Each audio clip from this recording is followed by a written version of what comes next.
جب کبھی کوئی پھیلنے والی بیماری پڑے فلیس رجل یقع الطاعون فیمکث فی بیتی، یعنی پھیلنے والی جب بیماری آ جائے جس سے موت آ سکتی ہو، ایسی بیماری جس وقت پھیلے تو اگر کوئی آدمی اپنے گھر میں بیٹھا رہا صبر کرتے ہوئے محتسبا، اور اس نیت سے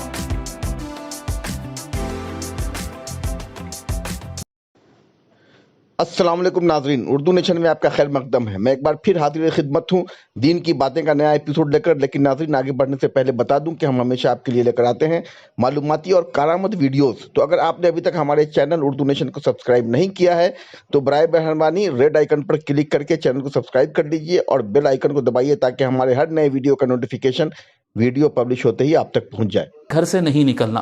دیکھیے یہ صحیح حدیث ہے، حضور صلی اللہ علیہ وآلہ وسلم فرمائے جب کبھی کوئی پھیلنے والی بیماری پڑے فلیس رجل یقع الطاعون فیمکث فی بیتی، یعنی پھیلنے والی جب بیماری آ جائے جس سے موت آ سکتی ہو، ایسی بیماری جس وقت پھیلے تو اگر کوئی آدمی اپنے گھر میں بیٹھا رہا صبر کرتے ہوئے محتسباً، اور اس نیت سے کہ ثواب ملے گا۔ یہ نہیں کہ آپ مسجد کو جائیں گے اور کہیں اور جائیں گے تو آپ کو ثواب ملے گا، نہیں، ایسے ٹائم پہ کہیں نہیں جائیں گے، گھر میں بیٹھیں گے تو اللہ تعالیٰ زیادہ ثواب دے گا۔ جی، یعلم انہ لا یصیب الا ما کتب اللہ لہ، اس کا مطلب یہ نہیں ہے کہ اس کا ایمان کمزور ہے، اس کو یقین ہے، حضور صلی اللہ علیہ وسلم فرما رہے ہیں اس کو یقین ہے کہ اس کو وہی ہوگا جو اللہ نے لکھا ہے، اس کے باوجود وہ گھر میں بیٹھتا ہے، احتیاط کرتا ہے، الا کان لہ مثل اجر شہید، اللہ تبارک و تعالیٰ اس کو شہید کا درجہ دے گا، محض گھر پہ بیٹھے، بھلے اس کو بیماری لگے نہ لگے، وہ احتیاط رہے، وہ گھر میں بیٹھا رہے، اس کو اللہ تبارک و تعالیٰ ایک شہید کا ثواب دیتا ہے۔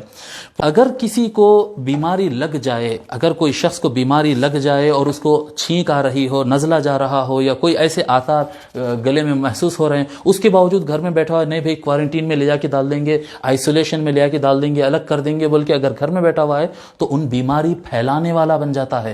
یہ بہت بڑا گناہ ہے۔ حضور صلی اللہ علیہ وسلم ہرگز اجازت نہیں دیے کہ آدمی بیمار ہو اور گھر میں بیٹھا رہے، نہیں۔ حضور صلی اللہ علیہ وآلہ وسلم سے صحابہ پوچھے یا رسول اللہ الا نتداوی، یا رسول اللہ بیمار ہوئے تو ہم علاج نہیں کر کے بیٹھے رہنا کیا؟ قال نعم یا عباد اللہ تداو، حضور صلی اللہ علیہ وسلم فرمائے ہاں بالکل، اے اللہ کے بندو فوراً علاج کیا کرو، فوراً دوا لیا کرو۔ لہذا اگر کسی کے اندر سمٹمز ایسے ظاہر ہو رہے ہیں، کسی کو ایسا نظر آ رہے ہیں، تو یہ آپ مت سمجھو کہ میں چھپ جاؤں گا، گھر میں بیٹھ جاؤں گا، اس سے محفوظ رہوں گا، نہیں۔ آپ کے گھر میں بیٹھ جانے سے آپ کے گھر والے بھی متاثر ہو سکتے ہیں، دوست احباب، آپ خود نہیں مریں گے بلکہ سب کو لے کر مریں گے۔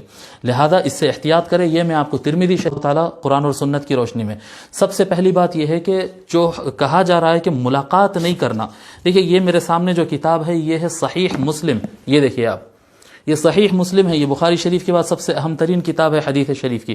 اس میں کیا فرما رہے ہیں کہ ثقیف کا ایک خاندان حضور صلی اللہ علیہ وسلم سے بیعت کرنے کے لیے آیا، یعنی شیک ہینڈ کرنے کے لیے، ہاتھ ملانے کے لیے، ملاقات کرنے کے لیے آیا۔ ان میں ایک شخص ایسا تھا جس کو بیماری تھی جو کنٹیجیس ڈیزیز تھی، وہ متعدی بیماری تھی، ٹچ کرنے سے پھیلتی تھی۔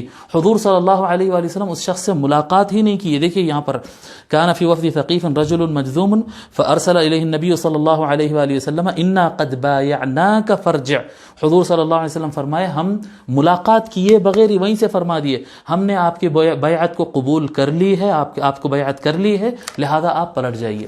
میرے محترم بزرگوں اور دوستو، ایسے وقت میں ملاقات نہیں کرنا سنت ہے۔ اور ہاتھ ملانا کیا ہے؟ جب سلام کرتے ہیں ہاتھ ملانا، مصافحہ، شیک ہینڈ کرنا، یہ سنت ہے۔ شیک ہینڈ کرنا سنت ہے، اور ایسے مواقع پر شیک ہینڈ نہیں کرنا سنت ہے۔ یہ بات آپ ذہن میں رکھ لیجئے۔ اور ایک بات اس کے اندر میں آپ کو بتا دوں، کوئی بھی آدمی بیمار ہو سکتا ہے، کوئی بھی آدمی بیمار ہو سکتا ہے۔ یہ بیماری ایسی ہے کہ اگر کسی کو لگ جائے تو اس کے سمٹمز اور اس کے نشانیاں تقریباً 8، 10، 15 دن کے بعد ظاہر ہوتے ہیں، تو کس کے اندر وائرس ہے نہیں معلوم ہوتا ہے۔ ایسے ٹائم پہ احتیاط کرنا لازم ہے۔ یہ دیکھیے مسلم شریف میں حضور صلی اللہ علیہ وسلم کیا فرماتے ہیں؟ فرماتے لا یورید ممرض علی مصح، آقا صلی اللہ علیہ وآلہ وسلم فرماتے ہیں کہ کوئی بیمار، کوئی صحت مند آدمی سے ملاقات نہ کرے، کسی بیمار کو پیش مت کرو صحت مند آدمی کے۔ یہ اس وقت کے لیے ہے یہ احکام جب کہ بیماری پھیلنے والی بیماری ہو۔ یہ حضور صلی اللہ علیہ وآلہ وسلم کے فرامین ہمارے سامنے ہیں۔